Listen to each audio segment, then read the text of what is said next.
Bareskrim Polri masih mendalami kasus kayu gelondongan yang terbawa banjir di sejumlah wilayah Tapanuli, Sumatera Utara. Penanganan perkara ini terus dilakukan guna mengungkap dugaan tindak pidana yang berkaitan dengan kerusakan lingkungan hidup. Hingga saat ini, penyidik telah memeriksa sebanyak 17 orang yang diduga mengetahui atau terkait dengan peristiwa tersebut. Direktur Tindak Pidana Tertentu Bareskrim Polri Brigjen Muhammad Irhamni menjelaskan, pemeriksaan tidak hanya dilakukan terhadap saksi-saksi, tetapi juga melibatkan keterangan dari para ahli. Pemeriksaan ahli dilakukan untuk memperkuat temuan penyidik serta memastikan adanya unsur pidana dalam peristiwa kayu gelondongan yang hanyut terbawa banjir.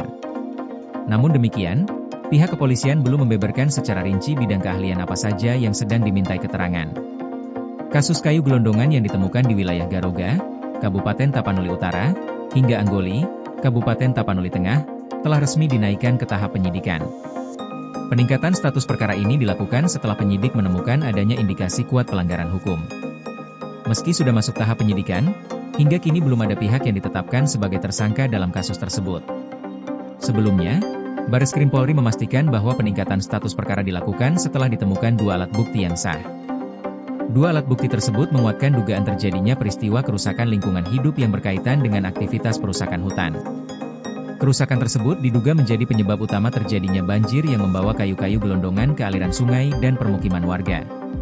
Penyidik menilai, keberadaan kayu gelondongan dalam jumlah besar di lokasi banjir tidak terlepas dari adanya aktivitas ilegal yang berdampak langsung terhadap lingkungan.